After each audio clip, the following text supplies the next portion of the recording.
How NRENs can support RDA activities, Birds of a Feather session.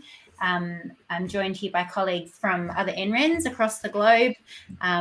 Chris Atherton from Géant, Jamie Sunderland from Internet 2, and Sylvia from Surf.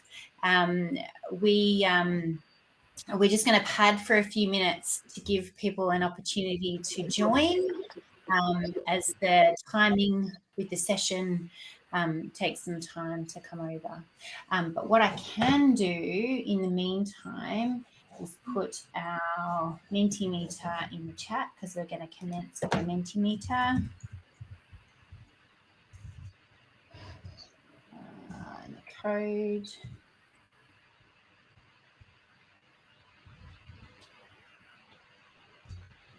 So we're going to start with the Mentimeter in a few minutes.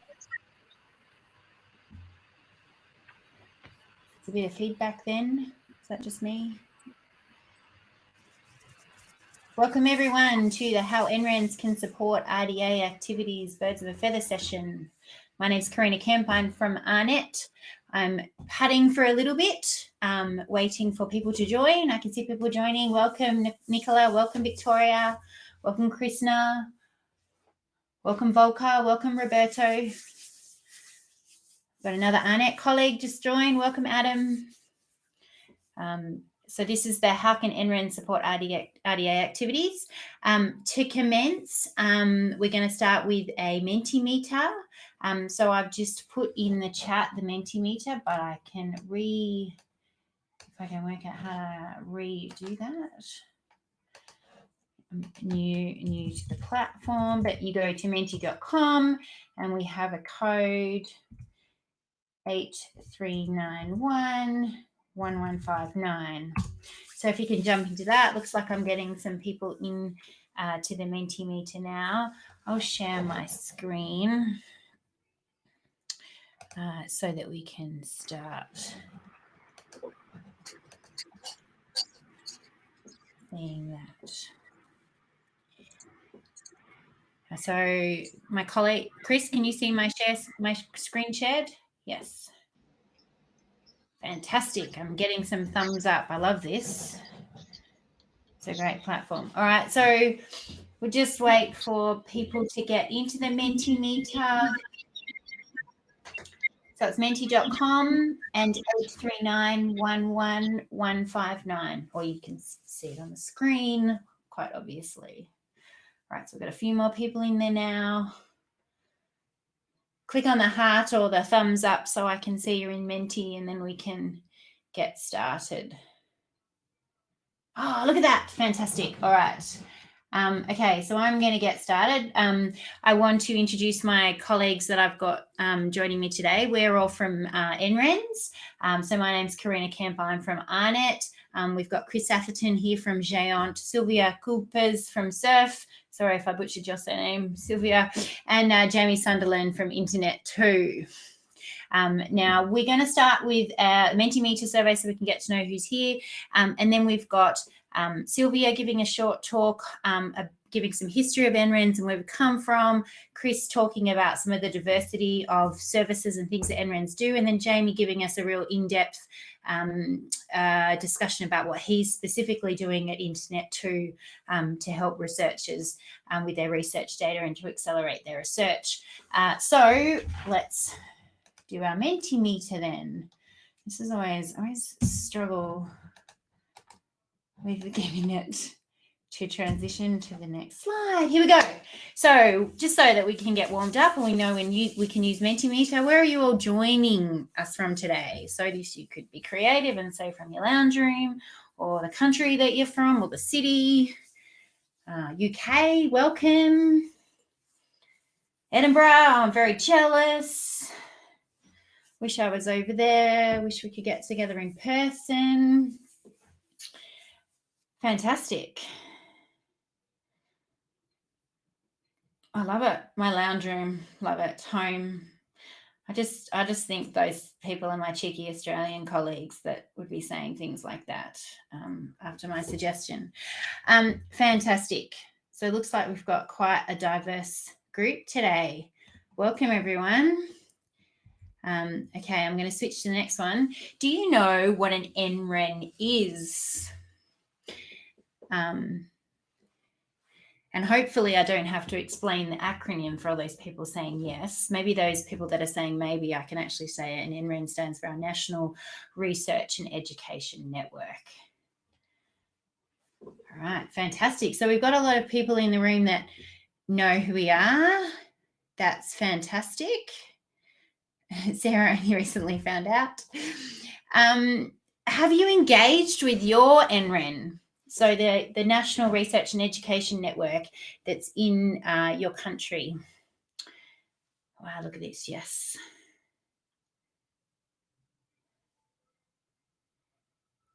Guido is being cheeky. The NREN that can be understood is not the true NREN. Okay, there we go. All right, Sarah's put in here. So I've got lots of helpers today. Sarah's put in a wiki, the Wikipedia about what an NREN is. What do you call engage? Talk to and, work with, those sorts of things. That's what we would define as engage. Have you made contact with, or have you seen them present? Those sorts of things. Use. Yes, you could say use, although I hope everyone is using their NREN. Some don't actually realise that they're using their NREN though. Okay. Thanks, Guido. All right. I love that you're all communicating in the chat. Now, this is a little bit off true, but what kind of support would you like on data management? So this could be broad, right? This is open it up, but we're really interested as NRENs what your challenges are in data management, and we'll get to that later so that we can assist. So RDM support, research data management support, fantastic. Data transport, fantastic. That's someone who knows what an NREN is. Very good. RDM systems and tools, RDM training. Nice, come on. Data transport, second data transport, fabulous. Data transport. Support for core open infrastructure, nice. Technical components that help us keep up with technology, nice. File sharing, collaboration spaces, very good. All right, I'm going to scroll so we can start to see these. Interacting with platforms that can help deliver RDM services and tools in multi-institutional ways.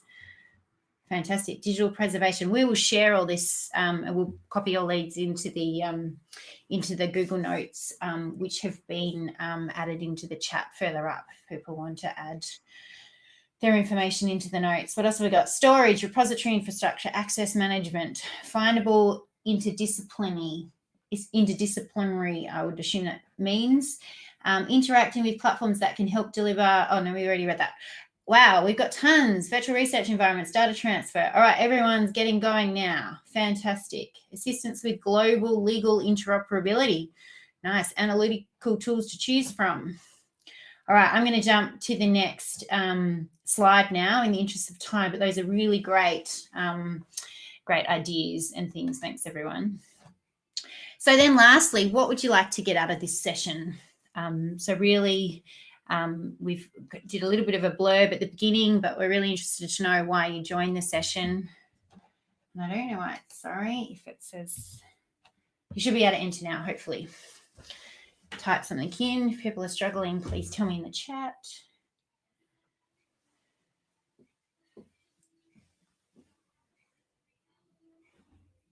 People having... Sylvia, are you able to enter? It says not open for voting. Okay. Oh, no, here we go. It should work now, Sarah. Hopefully. Better understanding of NRENs. Listen to what people will say. Basic understanding of the value. Clarity around how to bridge NRENs into many ongoing conversations in scholarly communications. Fantastic. Learn from each other. Well done. Discussion of NRENs and RDM work. Oh, these are really great. Know about what NRENs are up to. Scroll up. To know what NRENs are concerned to support RDM. Okay, hopefully we can get into some of that. How RDA and NRENs can partner. getting to know an NREN.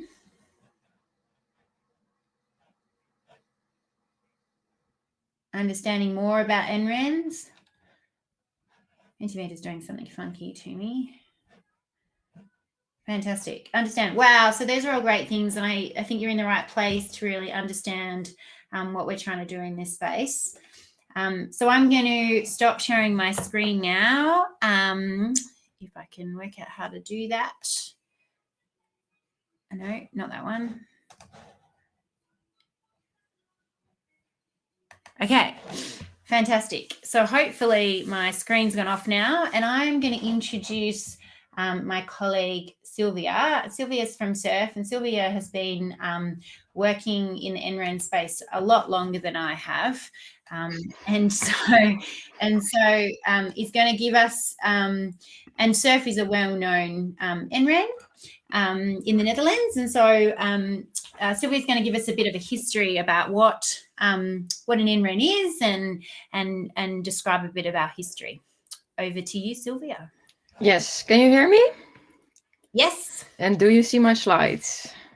Yes, we do. Fantastic. Perfect.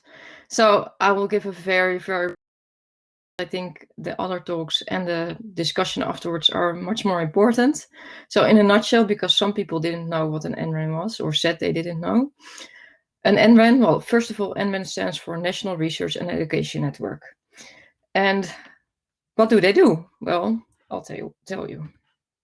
Hold on. There. Well, I've looked up a couple of definitions, one of Wikipedia that Sarah already addressed, and another one from a document which is listed below on this slide. The first definition says they are specialized internet or network service providers dedicated to supporting the needs of the research and education communities within a country. Another view, which I think for the people that work in research engagement at NRENs will like this view as well. NRENs are also primarily human networks, and they're accompanying organizational structures for producing and sharing knowledge and for promoting a continuous research agenda. And these physical networks and other ICT are enabling tools for the production, distribution, sharing, management, and utilization of knowledge. The human networks are the users and the beneficiaries of the physical network. So I think maybe it's a little bit of both, because yes, NRENs do the former, but we also, most of the NRENs also do the latter. And there lies a lot of value in this, but first I would like to talk a little bit more about why NRENs started to become organizations that work for research and education. Well, in the 1970s to 1990s, the first physical networks came to exist in several countries, not all countries yet. But for academia, there was nothing in place yet. So NRENs basically became or started as an experiment of academia to initiate this, to create physical networks so that academics could share scarce and expensive computer resources, and to be able to communicate and to collaborate with researchers and academics across institutions, and later on also across countries. Well, since the 1990s, there's been many evolutions. For instance, cross-border connections, submarine cables interconnecting NRENs, so not only within, for instance, Europe, but also between Europe and America, Africa, etc., which gained a lot of opportunities for researchers and education as well. But there's also other developments since then. So also there was a contribution to the development and the adoption of open internet. NRENs are great advocates of freedom of the internet, and have made sure or tried to make sure that this will stay the same for the coming future. But also they've been involved in the development and adoption of Wi-Fi. And one of the services that NRENs have developed is Eduroam, which you might know if you are working at an institution. Eduroam is a service to, well, basically stimulate also collaboration between researchers from different institutions. When they travel to a different institute, they can just easily log on to the Wi-Fi network of an institution if they use Eduroam. This started in 2002, for instance. This is just an example. It started with 6 countries where several institutions adopted this technology. And now there are over 100 countries worldwide that use this technology, and many, many more institutions within those countries that use this technology, which makes it easier for people to travel, people to collaborate, etc. Another addition is that NRENs also have to, some NRENs also have merged with computer and other research infrastructures within countries to even better accommodate research and education. So these are a couple of things why we came into existence. I just gave you the example of Eduroam that was created for research and education, but there are many, many more examples in which NRENs were involved or involved in development of new technologies, which I don't think is necessarily important to emphasize right now. But the most important thing is that NRENs want to help research and education because we are there for them. So the most important questions that we want to ask you is, how can we help you? What do you need? And how can your research or institution benefit? With that, I would like to finish my very, very brief, in a nutshell, history of NRENs and give the floor back to, I think it was now Chris that's up, right? That's great. Thanks very much, Sylvia. Let me just share my screen. And I apologize if the connection's bad, because my laptop has just decided to start doing a security scan, which is really helpful and not the best. Can everyone see that? Hold on. Let me check. Yes, perfect. Okay, so I was asked to give an overview about what services NRENs provide, and I realized this is really difficult because there are so many different services and ways that NRENs can support researchers across the world that it was difficult to try and combine them into 10 minutes. But what I thought I'd do is to try and condense it down into some of the core points. Something, Chris. We're seeing just an icon. I don't know if it's you logged in twice or are you sharing the screen? Ah, okay, hold on.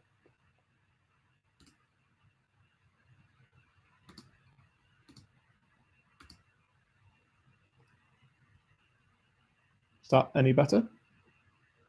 Not seeing it yet. What's it doing? Ah, yeah, we see it now. NREN Yeah. services slides. Yeah, we've got it. Perfect. Thanks, Sarah. So as I was saying, yeah, there's so many different services that NRENs can provide. It's difficult to go through them all, and it's probably a little bit too much to go through every single fine detail of what NRENs do. But I think that the thing that we're most famous for is the network.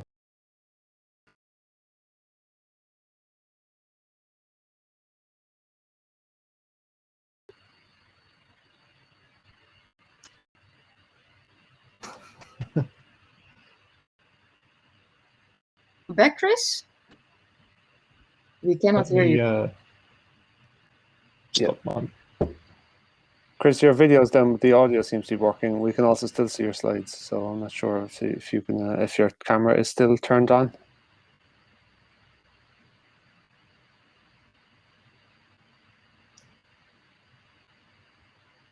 Can anyone hear me? Yeah, I can hear you. Okay, is the camera icon click to green, the bottom left hand? I'll click it again. There, yeah, I can see you now, and I can still see your slides too, and hear you. think my security scan's going crazy. I've tried to stop it, but it's being a pain. Yeah, so the thing that we're most famously known for is the network. This is a commons that connects lots of different countries, that enables researchers to collaborate and work with one another wherever they are in the globe. It's a network that is accessible, so there's no commercial traffic on there, and it means that we can support researchers to send huge amounts of data effectively across the world, rather than having to contend and work against other users.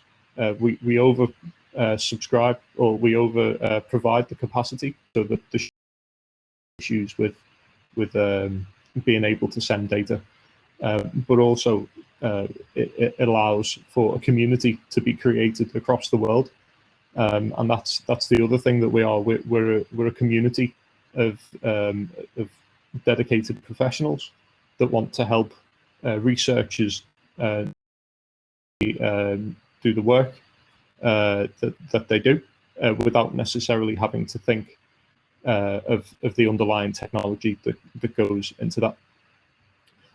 And as you can see from the map, there's a lot of different NRENs around the world that are part of this global research and education network.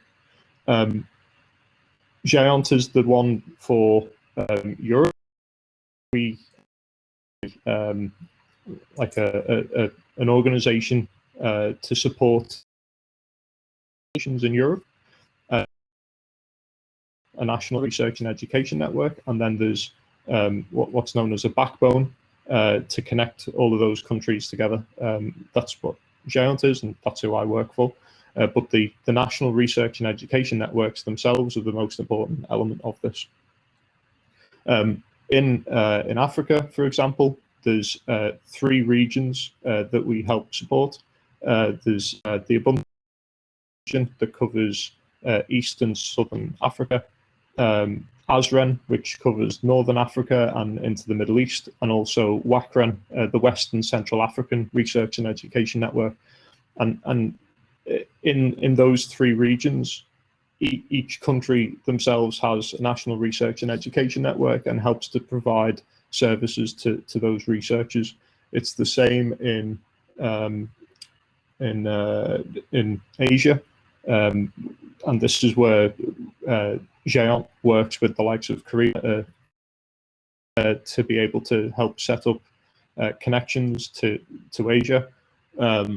We also help an organization called TAIN, and they help run the backbone network in Asia.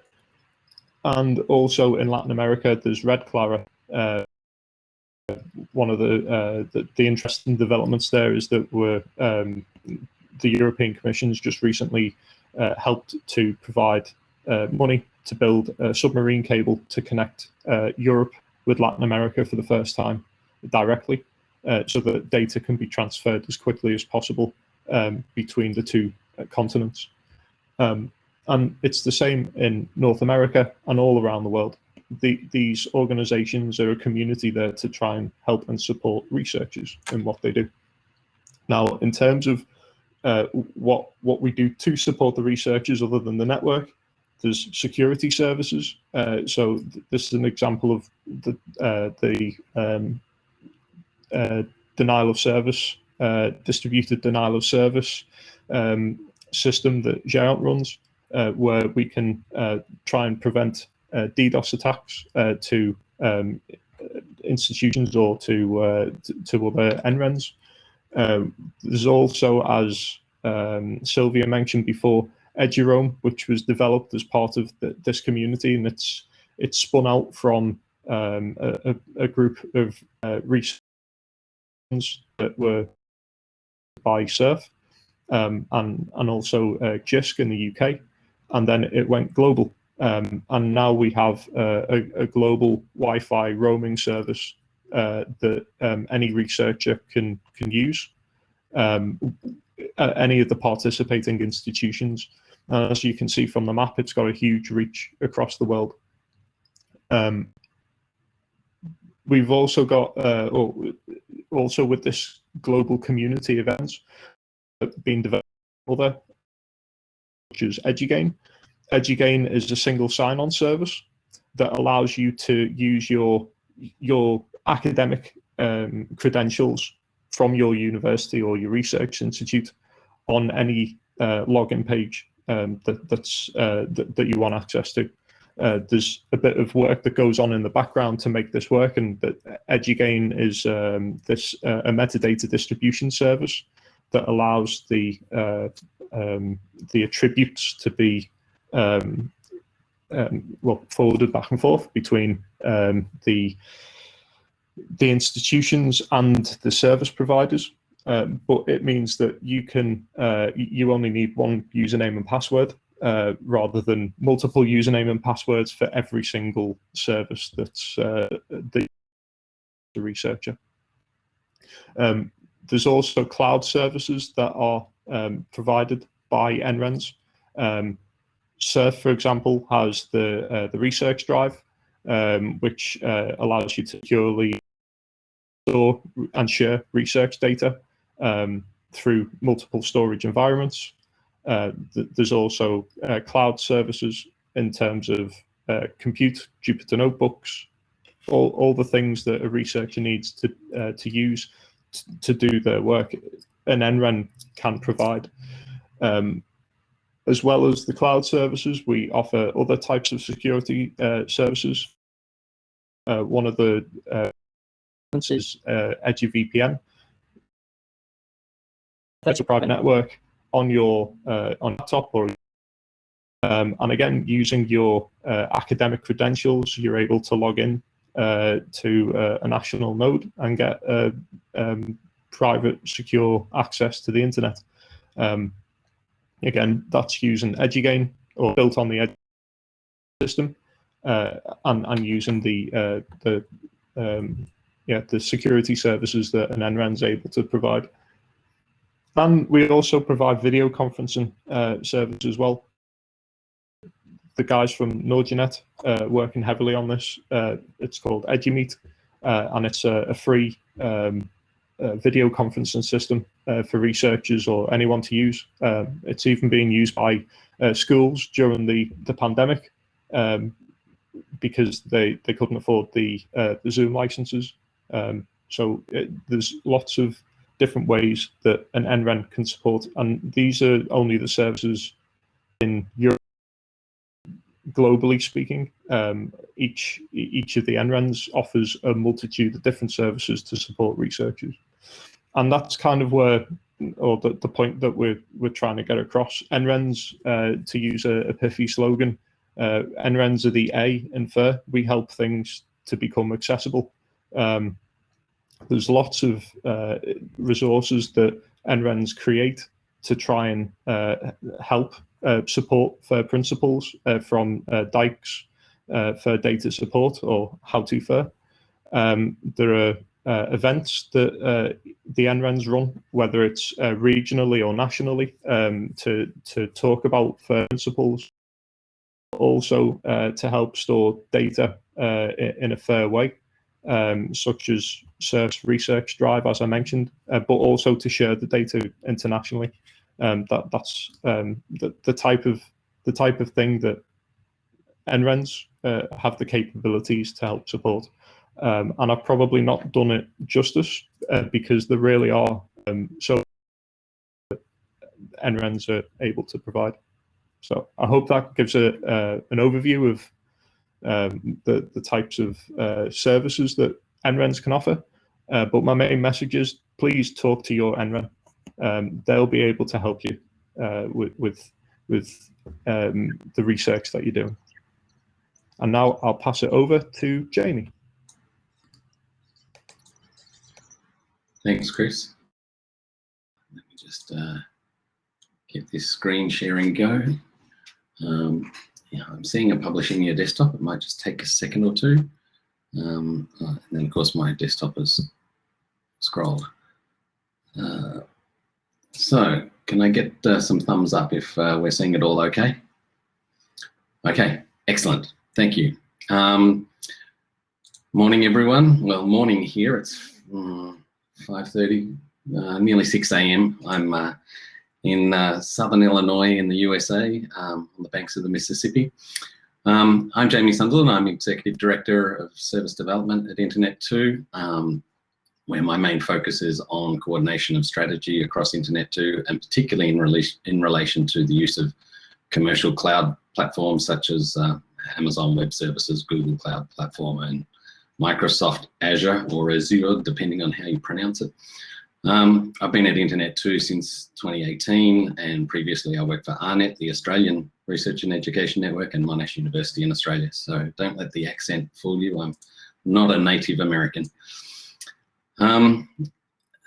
I wasn't sure who was going to be attending, but I see people from other NRENs, and I see a lot of people know what an NREN is. So I'll go fairly quickly through what the NREN is part of it and dive into a couple of examples of some of the things that we're doing. But quickly, Internet2 was formed in 1996 as, you know, essentially the next generation from ARPANET to NSFNet, and Internet2 was formed by a group of leading universities who got together, and this is the case in a number of other countries I know, who got together and decided to form a not-for-profit and go after some government funding to get to build a national fibre backbone.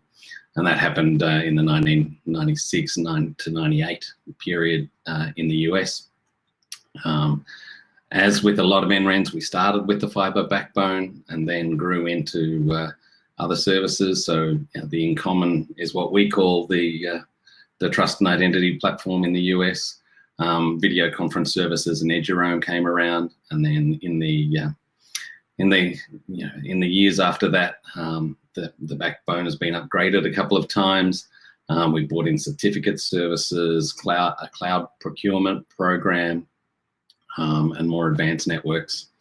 In the last year or two, there's been yet another upgrade to our networks. With the COVID-19 pandemic and everyone working from home, we saw a large increase in the amount of commercial peering we needed to do. So I think, you know, at the start of the pandemic, we had something like 2 10 gig links to peer with Zoom, and I think that's now to 100 plus about 4 10 gig links. So we've jumped from 20 gigabit capacity to about 250 gigabit capacity to Zoom alone. But we increased capacity to all of the commercial cloud providers as well. Also, we've been upgrading our whole backbone in the US, and we're getting now 400 to 800 gigabit links in between the major centers. In this time, we also launched a couple of projects. The first one with the help of some NSF funding, National Science Foundation that is, which is the ECAS project, and I'll talk a bit about that, and that sort of spurned another project called CLASS. A little bit about, I just double-slided there, a little bit about Internet2. We're 320 higher education members, 44 state and regional networks, 60 government and affiliate members, and 50 industry and private research members. We're kind of both a national research and education network and a bit like a giant regional network, because in the US, the states are relatively independent, and so Internet2 provides the main backbone, but the states do all of the regional distribution. We're a not-for-profit, and we exist mostly through membership fees and fees for cloud services and things like that. We get very little government funding, although occasionally we do get projects sponsored.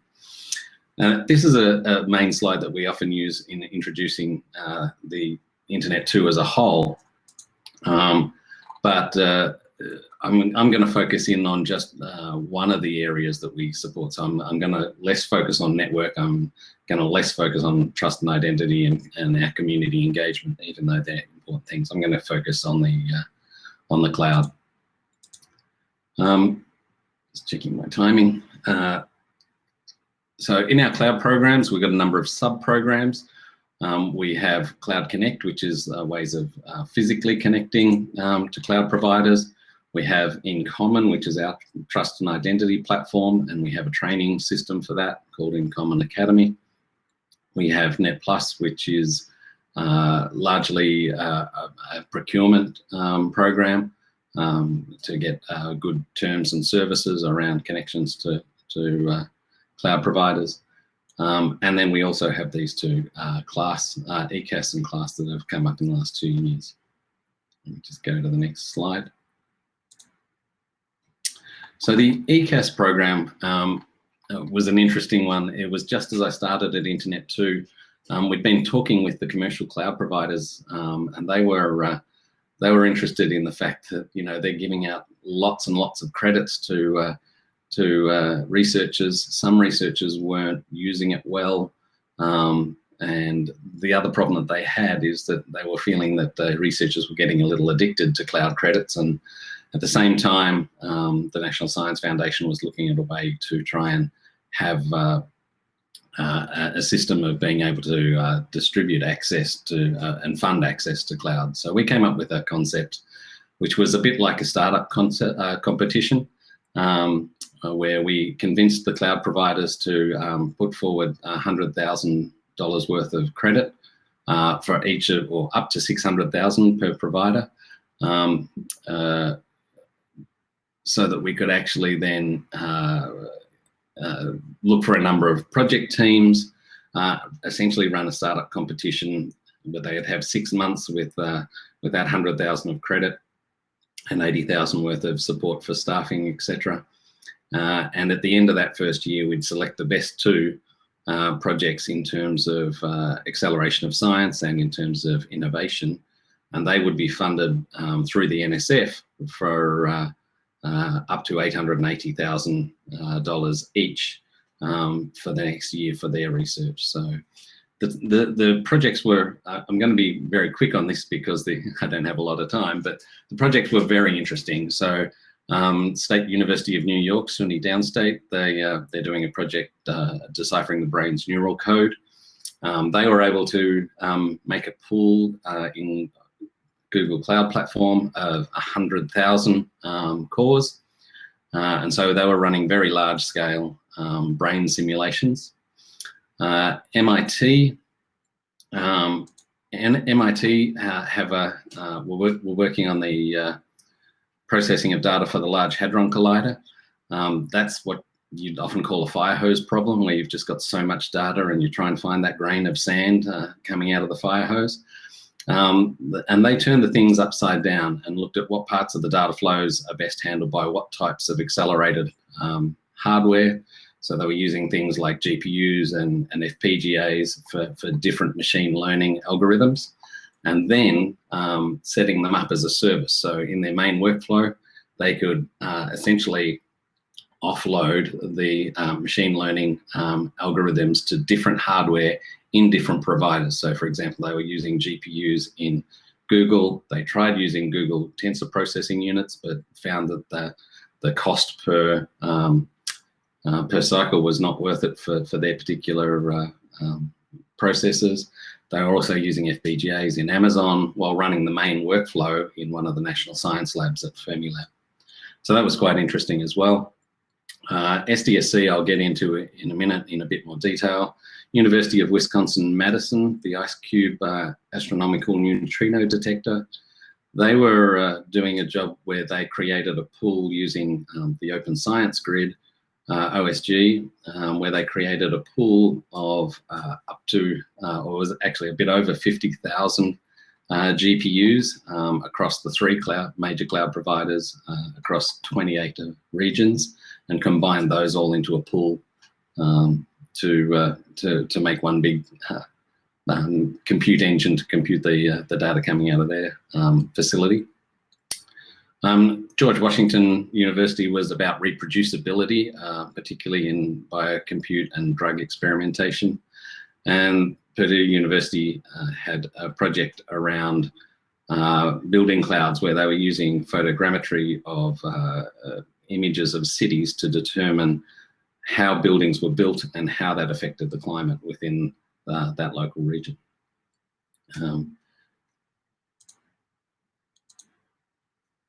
As a quick example, this is how an NREN helps. This is the San Diego Supercomputing Center.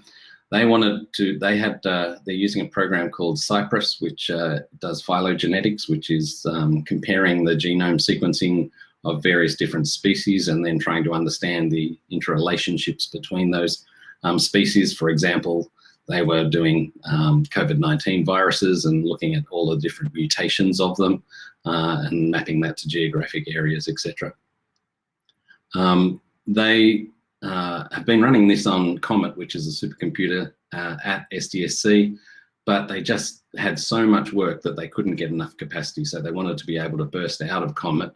And particularly they wanted to use what were then, 2 years ago, the brand new NVIDIA V100 GPUs, which were relatively rare at the time. And the biggest pool of them was at Amazon Web Services in the US East region. So they used a product which Internet 2 has called Internet 2 Cloud Connect, which enabled them to do a direct private circuit from where they are in California across the country to Amazon on the East Coast. Because they could have that private connect, they had low latency, high throughput. They didn't have to pay data egress or anything similar. But it also enabled them to treat the Amazon resources as if they were in the same data center. So they could actually direct NFS mount, which meant that they could checkpoint the jobs. The data stayed largely in California, so they didn't have to bulk move all the data over. They kept the data where it was, just processed the bits they needed to process and ran the results back. So that's just an example of how the NREN contributes directly. In doing this project, we found a number of learnings, and I could speak for an hour just on this project alone, no problem. But one of the things that came out at the very top was one of the main difficulties using particularly commercial cloud for research is lack of research-specific training. And there are a number of other things at the top, things like, you know, getting the right level of support, time spent recoding, re-architecting, lack of documentation, those things are at the top. And surprisingly, performance issues, etc., are all way down in the bottom. So we decided that we'd go ahead and start a new program. We actually asked the NSF for funding, but I don't think they were quite ready to do that. So we grabbed a number of our university colleagues and the CIOs committed to send staff and put funding forward. And we created this program we're calling CLASS, Cloud Learning and Skills Session.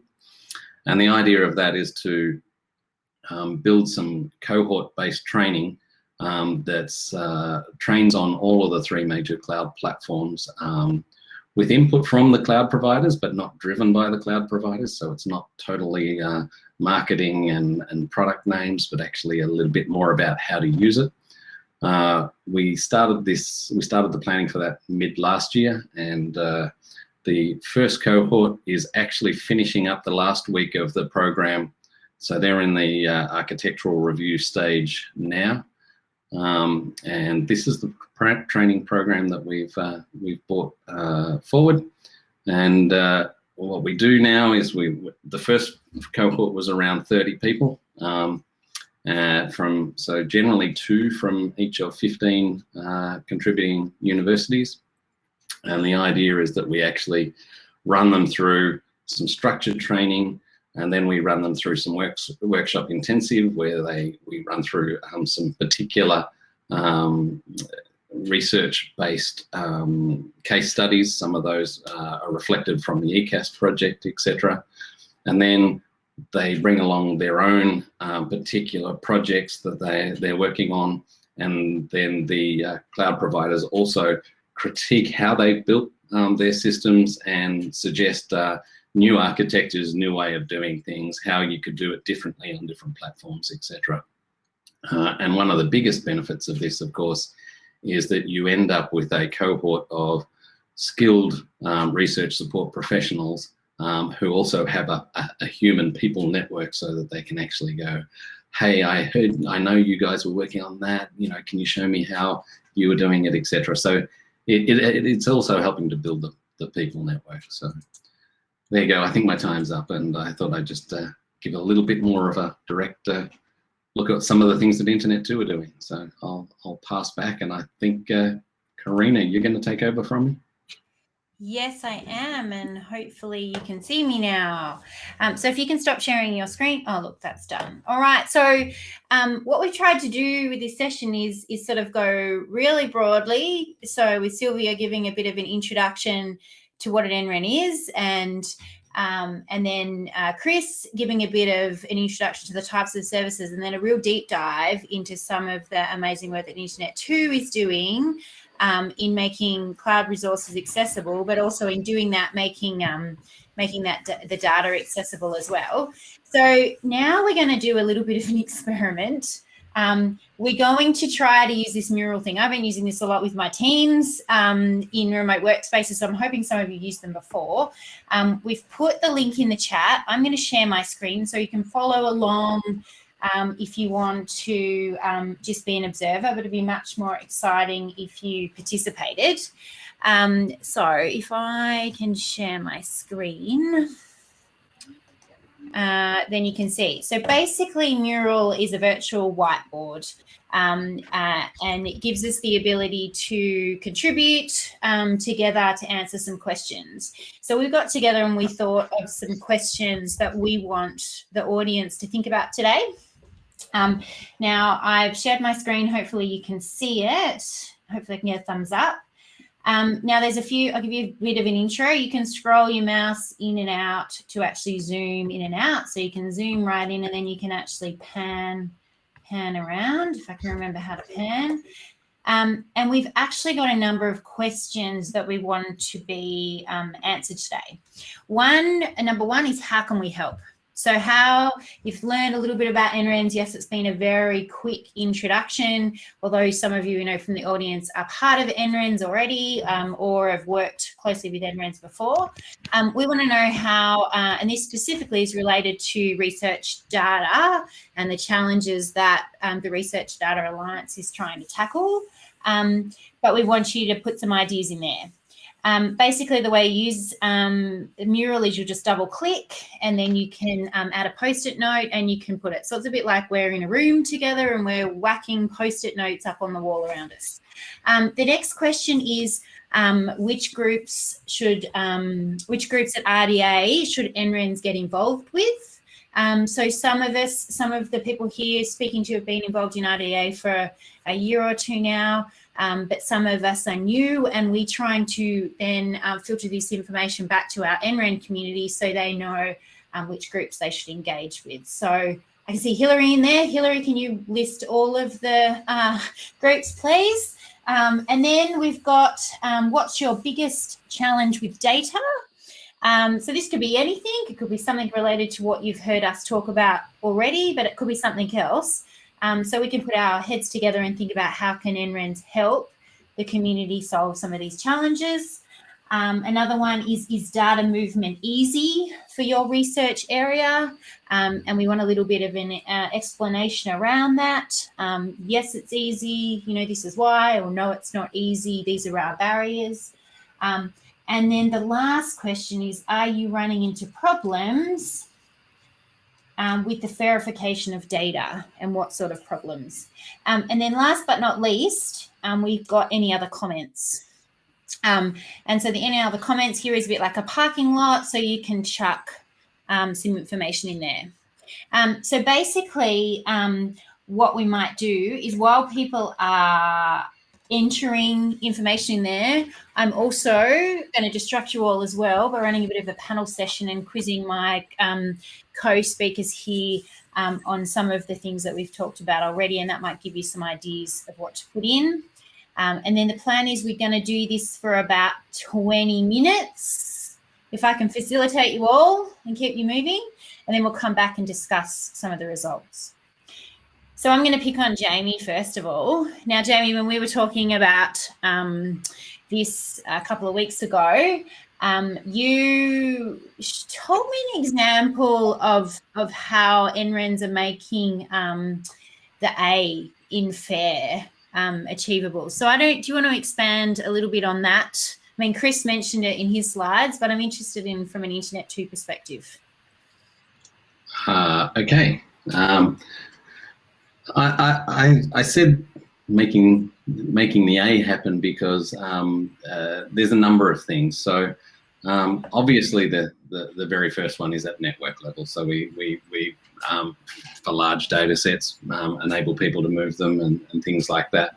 But actually there's a lot more to it. So most NRENs run a federated identity system and a certificate system.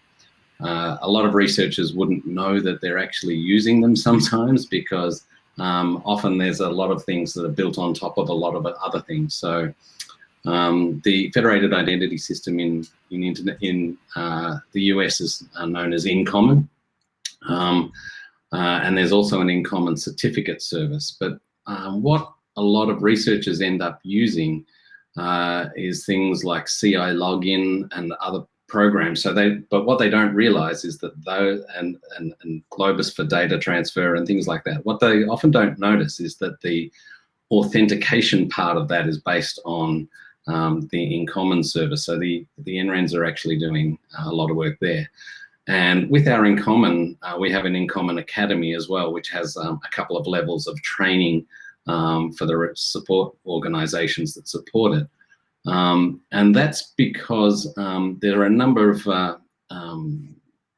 particularly government bodies like NIH, the National Institutes of Health in the US, are starting to require that people accessing data have certain attributes that are released by their organizations to say whether they should be able to have access to certain confidential and restricted data.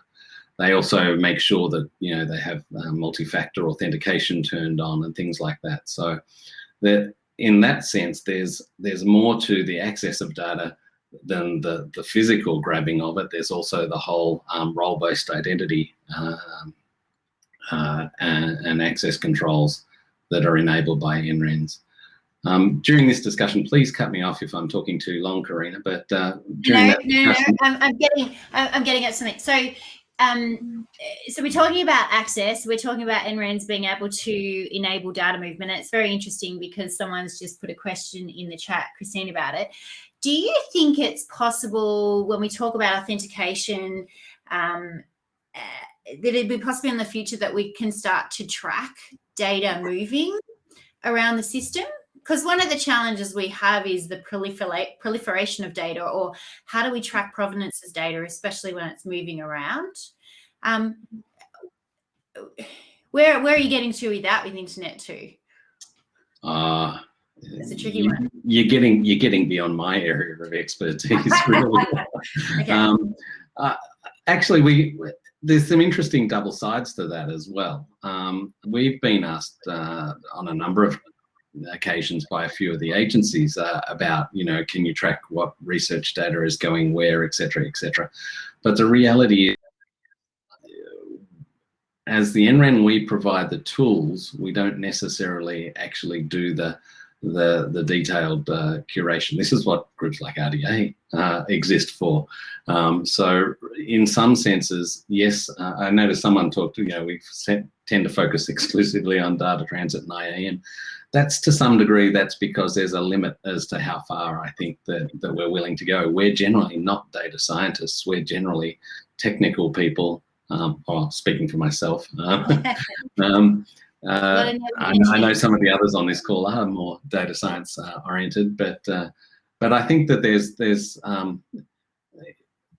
NRENs, I don't think need to exist to do everything. At some stage you've got to draw a line, and providing the tools to support, I think, is some of the levels there. I'm also concerned a little bit, as some of our end users are, about how much of that, for example, if you have government agencies coming to you and asking which universities are connecting to which data stores and how much data they're moving, et cetera, et cetera.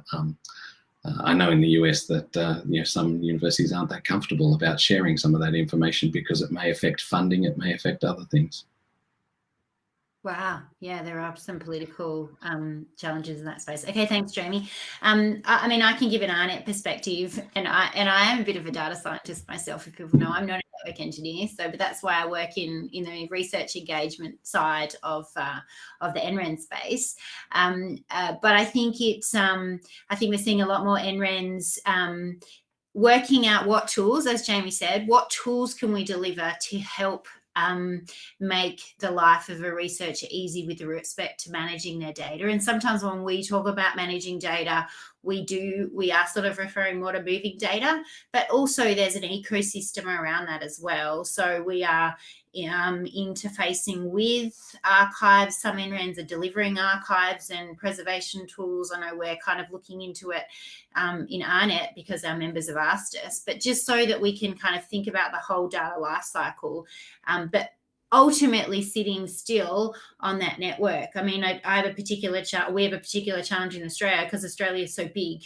So we've got to think about how do we democratise Australia and make it so it's really accessible for researchers no matter where they are or where the instrument is. So fundamentally, the network is crucial under the hood in their whole data orchestration piece. All right. So how are people? Oh, Sylvia wants to add something? Yeah, Sylvia? I want to add something too. Addressing Christina's questions a little bit as well about if we are doing other things besides data transfer. Well, so I already explained that there are some NRENs that are merged with compute infrastructures and other research infrastructures. And I am working for one, which is SURF in the Netherlands. And we also have our national compute facilities included in our organization. It's not called an NREN anymore because we are more than just an NREN.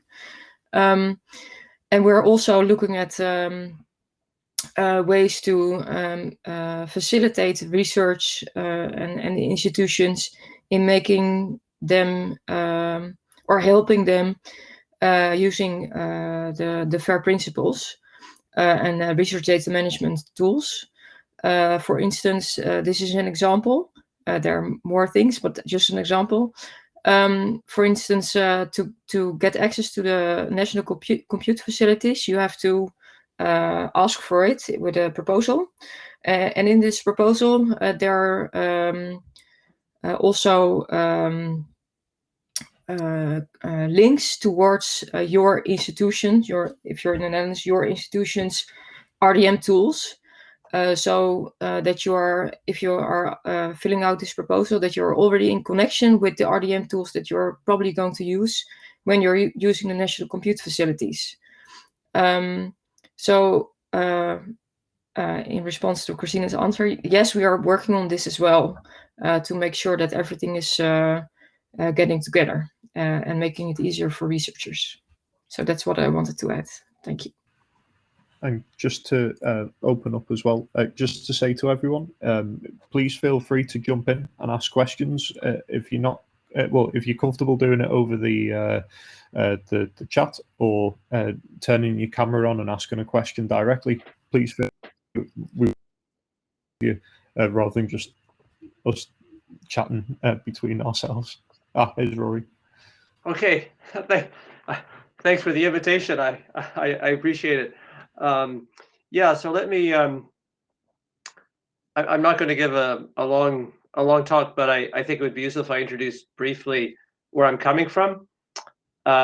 So, as Sarah knows well, because we had a joint session yesterday, we provide a research data management tool called RSpace, which is both an electronic lab notebook, but also a digital data hub for sharing data. It's used in all of the jurisdictions that we're discussing here. We've just been selected as one of the ELNs that's going to be offered by CSIRO in Australia. We have a new deployment at Harvard. We have a new deployment at TU Delft, to name but three.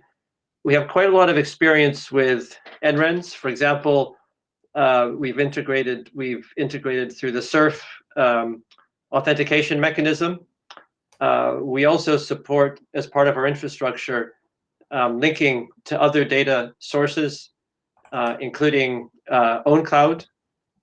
So in principle, we can integrate with SurfDrive, and also we have integrated with SwitchDrive in Switzerland. So we have quite a lot of experience with trying to deal with NRENs. And one of the biggest challenges that we face, which also relates to the things which you guys have been discussing, is multi-institutional access. So one of the biggest limitations that currently afflicts tools like ours is that when they're deployed in a single instance at an institution, the first question the institutions ask is, well, this is great, but how can we support our researchers in collaborating with other institutions, with researchers from other institutions?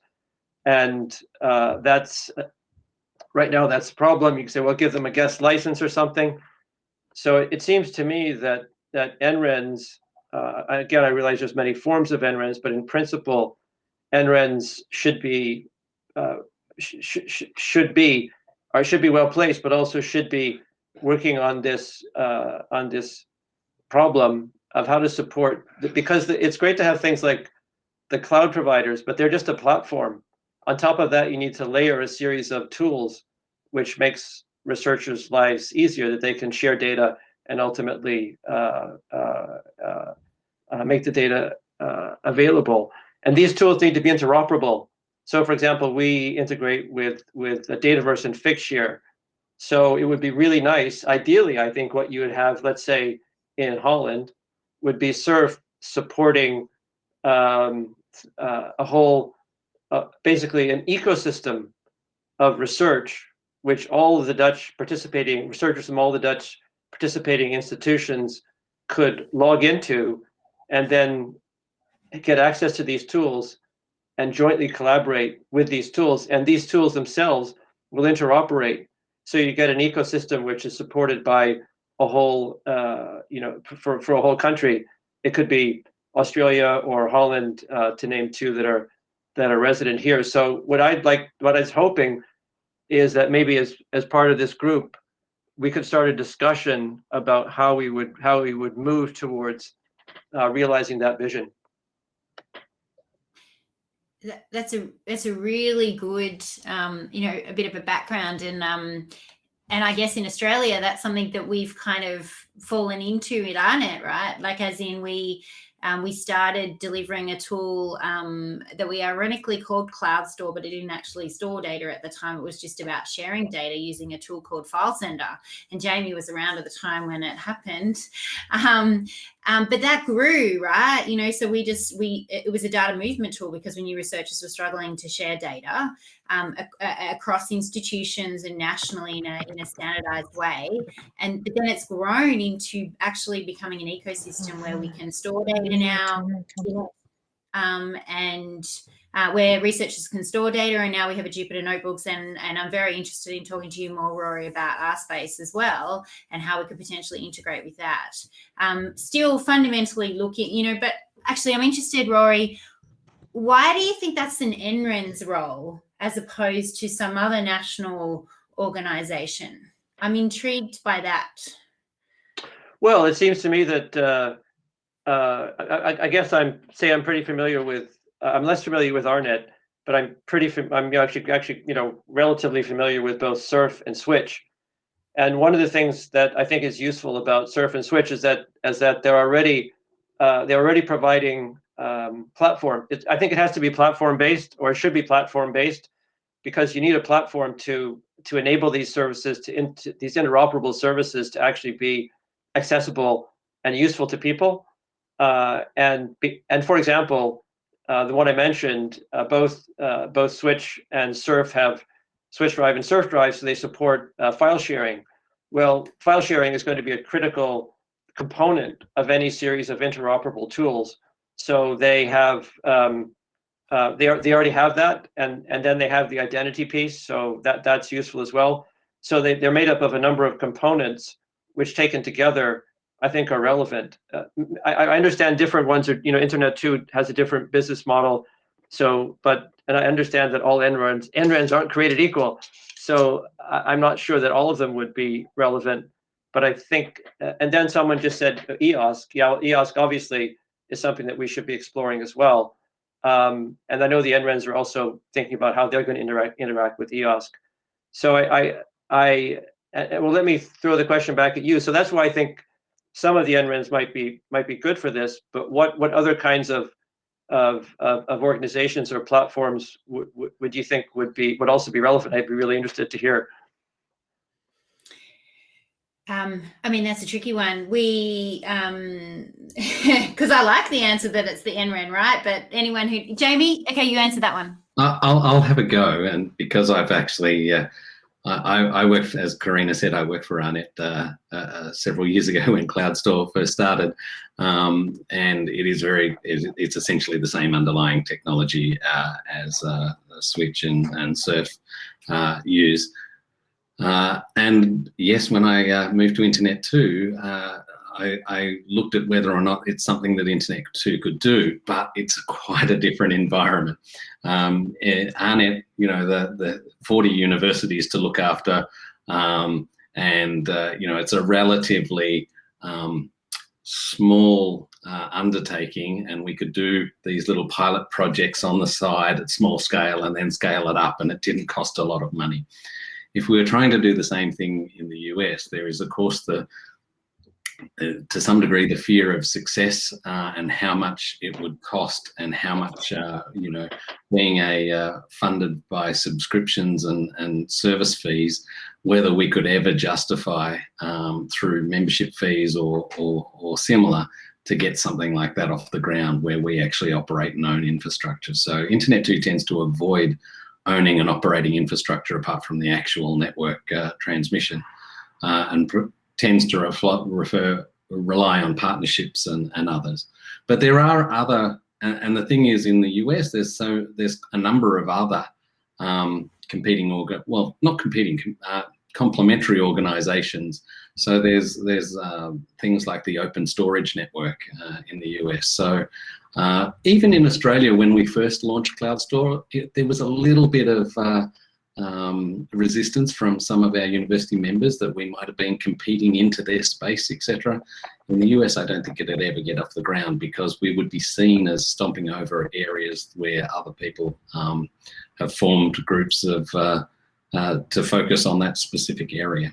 So let me just jump in here, with another US example. Actually, I have thought of a good example. So another one we're looking at is I don't know if anyone here is familiar with the New England Research Cloud, but there's something called Nessie, New England Storage Exchange, which was put together by Harvard, MIT, Boston University, Northeastern, and UMass, which is a massive data center in Western Massachusetts. And on top of that, they built something called the Mass Open Cloud, which is an open cloud meant to be an open model an open alternative to Google and Azure and AWS. And then on top of that, they're kind of layering on this New England and NERC, New England Research Cloud. Now that actually is a platform, and they are planning to use it as a platform for delivering services like RSpace and Dataverse, the open source data repository, interoperable services, which will be available to people in any university in New England, but indeed beyond. So that it's quite a different concept than EOSC, but in some ways it shares some similarities. So there's an example of a particular platform which isn't an NREN, but could be useful very useful, I think, in facilitating multi-institutional access to a series of interoperable research tools, which is really, that's my main interest. I'd also add, though, that in the US, and I've said this before, but the US, coming from Australia, where the states were like provinces, they were all part of the one country. In the US, the states are almost like their own countries to some degree. Internet 2 is a bit more like Géant sometimes than it is like RNet. And so I know of the New England initiatives you're talking about, but also at the same time in the US, there's Jetstream, which is run by Indiana University. There's Chameleon, which is run by University of Chicago. There's, I forget the one that's run out of California. But there is a number of different initiatives funded by national researchers, funded by National Science Foundation and NIH in various places as well. So I think the US just hasn't got to that level that the EU has of creating the EOSC. That's not happening yet in the US at federal level. Maybe let's see how it goes over the next 4 years. But it is very interesting, Jamie. Like, I'm only 2.5 years into an NREN, and I find it fascinating every time I learn about the history and how we came together to create this amazing, you know, the internet, right? And so, and then we did it again with things like Eduroam, right? And you know, yes, we all have different. We're all working in very different geopolitical environments. We have different funding models. You know, ARNet is different. It's similar in some ways to internet too. We don't get government funding, but we rely on subscriptions. But we're also smaller and don't have the challenge of regional networks to tackle. So it's all a bit different, but on a technical layer, we managed to come together in a way to make things interoperate. And the future of collaborative science, you know, collaborative research, and the way that we need to solve, like, this is where I'm really passionate, where we need to solve, you know, some of the globe's, you know, Earth's challenges into the future. You know, we are fundamental to be able to help that.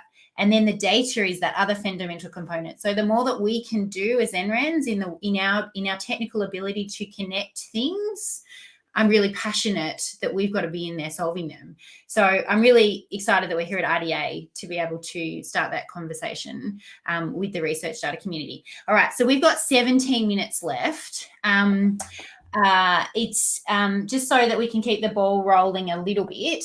I'm going to jump to Christina, because Christina's asking a few questions and has some good points in the chat.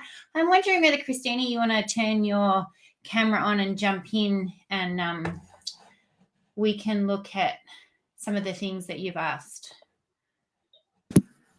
I apologize. It's my kids are getting ready for school, and I'm kind of in the central kitchen, so you're going to see people running in and out. However, yeah, so it's wonderful to be here, and I'm just going to note some of the background. So for folks who didn't see this in the chat, I'm actually an NREN alumni. I started my career doing international relations for Internet 2 around 2004, 2006 on that map.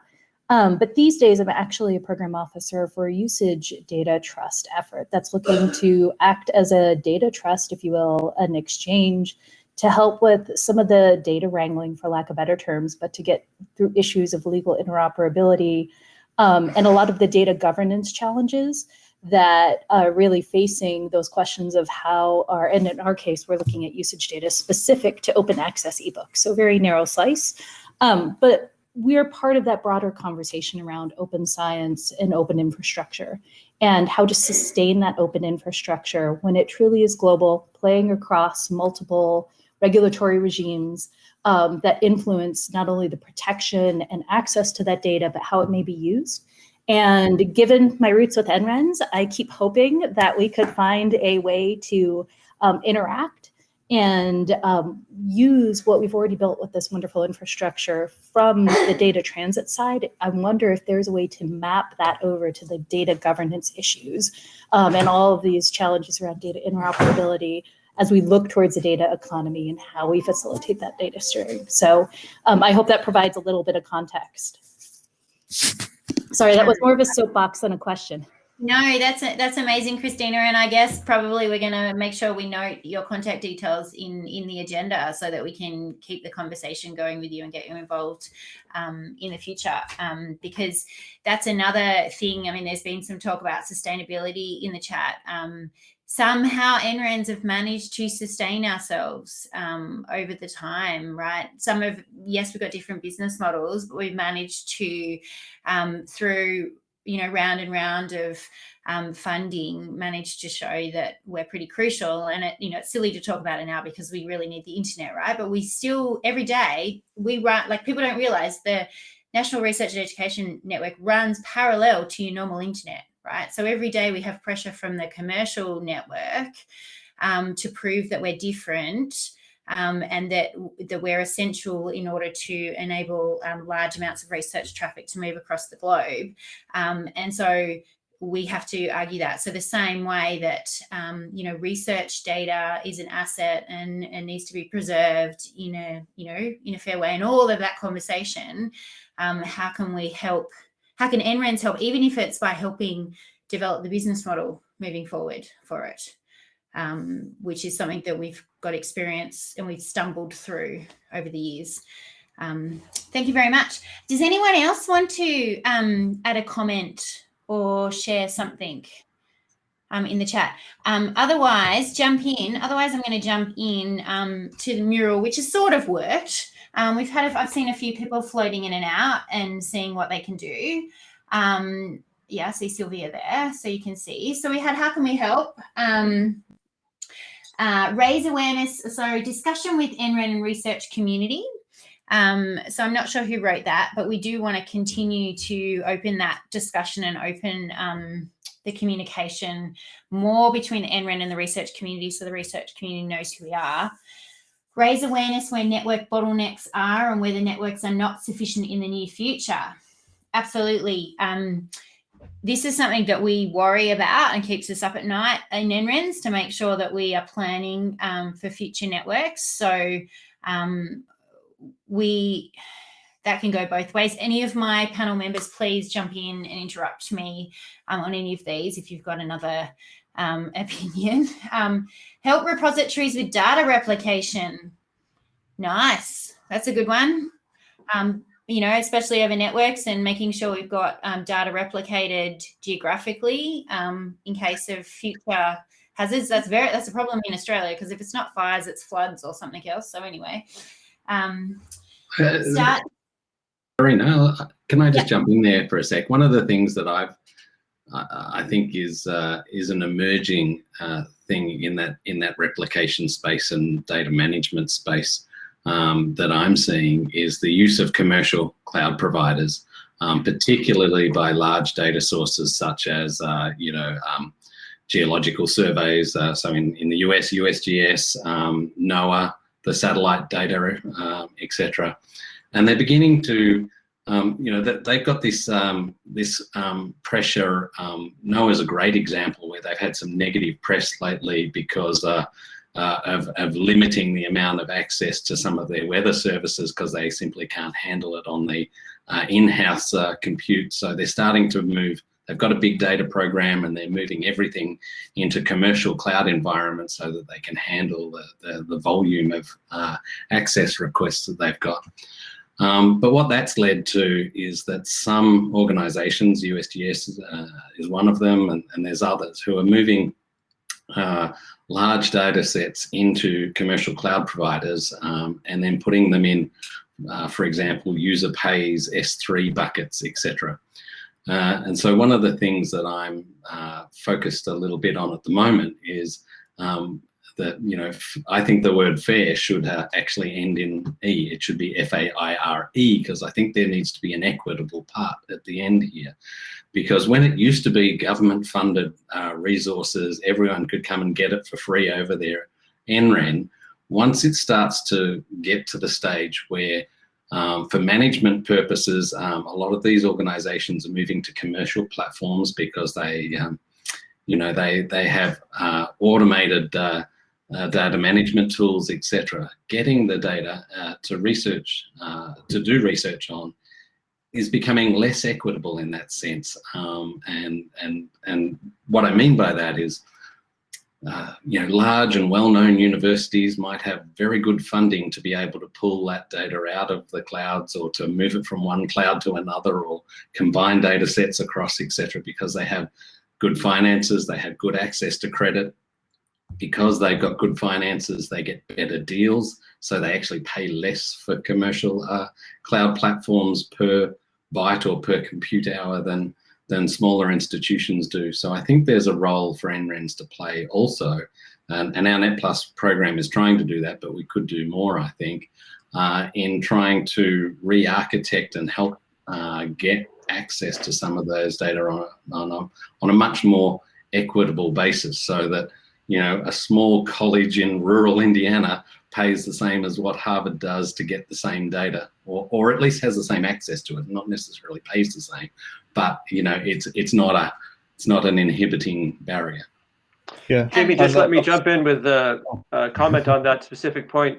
Interestingly, because the New England Research Cloud, which I mentioned earlier, that is explicitly one of their main purposes, is to make this available to smaller colleges in New England that don't have the ability to go off and, as you say, purchase thousands of AWS minutes or whatever. So that you'd be glad to know that equitable thing is, as I say, it's a core part of their vision, which is and New England Research Cloud is funded by government bodies, but also they've got some funding from some Cisco or some big companies as well as the support of the university. So it's kind of a mixed university, government, private sector initiative, and it's an interesting one. And just to add to that, in Europe, Géant's been working on a frame contract. So this is under the, in fact, Victoria's just posted the link to it, under the guise of the OCRA project, the Open Clouds for Research Environments. So this is a way for the community as a whole to be able to purchase services from commercial cloud providers at lower price, because we've got weight in numbers. We can do things together as a collective and make the best of the weight of purchase and power that we've got as a community. I thought we had Raymond coming to say something, but he's dropped off again. That's okay. All right, I'm going to keep going and getting some more of these questions out, but panel members, please interrupt me. Yeah, maybe the letter posted there on your screen. I'm wondering if the person that wrote that can maybe explain a little bit more about what it means. We'll start discussion about providing support for deployment and use of a series of interoperable RDM tools that support field principles. Was that you, Rory? No. Someone put in the chat if they can own up to that. I'm not sure whether I can find. We have no. Oh, here we go. We got Rory. Yes. Was you? Okay, fantastic. All right. Well, we'll get some more feedback about that. Let's jump down here because I'm just conscious of the time, because I'm pretty sure this is one of these harsh platforms that will just get cut off completely. Actually, if we do get cut off, make sure that you have written down our email address. So we're part of the research engagement group for NRENs, and we actually have two of them going now. We've got one led by Géant, and then we've got another global one. And then one is more looking internally at what NRENs are doing with engaging with researchers, and one is looking at pretty global challenges.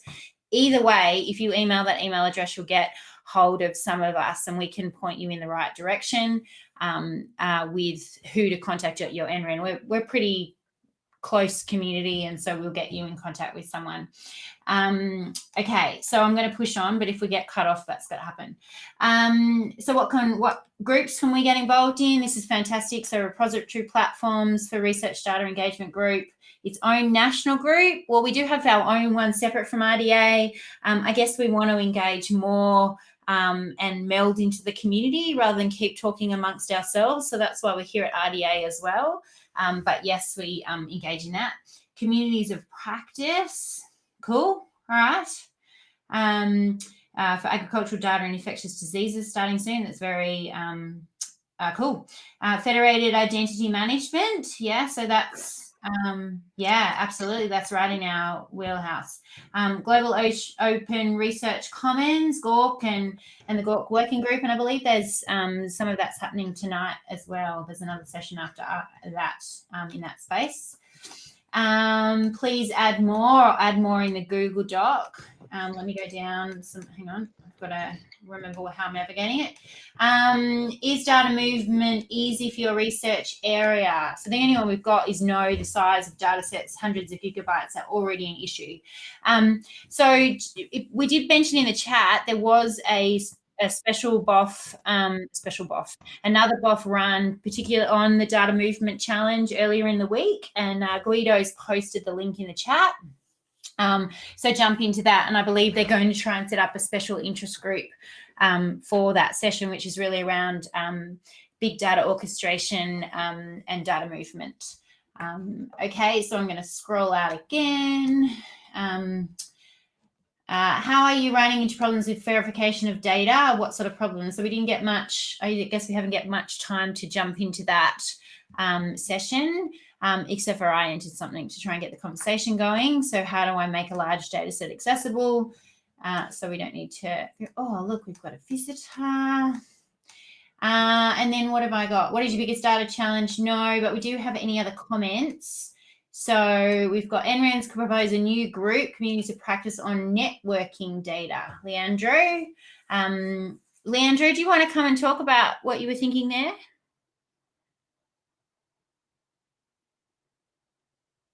No, we've only got 3. I'm just conscious of the clock beating down, 3 minutes left. And then I did put a note in here. We'll probably combine these things, this invest and open. Hi, Leandro. Hello.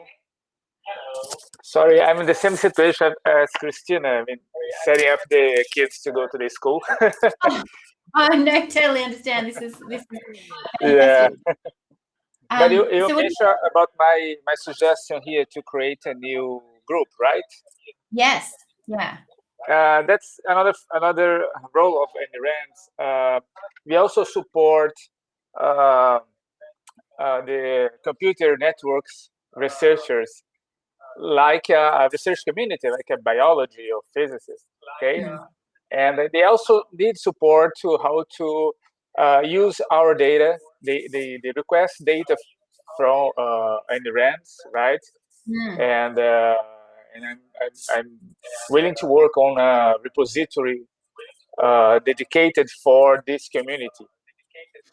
And part of that as well is the data related to cybersecurity.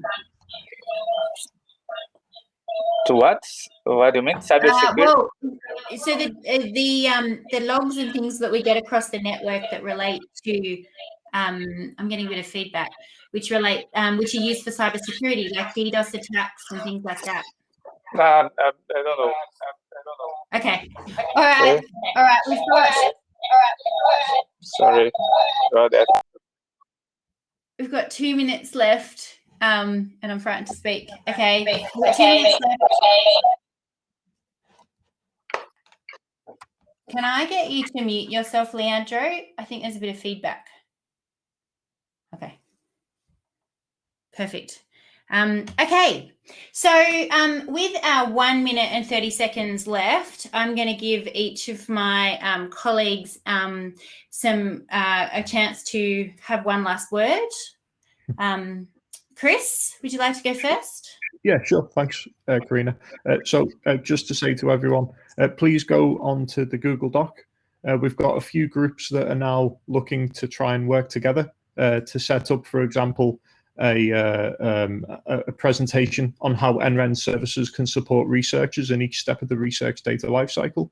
We've also got a group that wants to organize one or two NRENs can support multi-institutional access to interoperable RDM tools that support fair data principles and reproducibility. And also one last group, which only Lars has signed up to at the moment. I'm going to sign up as well. But if you are interested, we're looking to discuss a BoF for the next plenary, proposing a new RDA community, focusing on network data and how that can move around the world. So yeah, thanks very much, everyone. I'll hand it over to Sylvia. Thanks. Good discussion. If you have anything to add, just mention it in the Google Doc or in the mural, and we will follow up on it. So yeah, thanks for joining. Jamie, you can have the last 5 seconds. Thank you. Goodbye. That'll do. 5, 4, 3. Thanks, everyone. Good day, good night, good afternoon, good morning, whatever.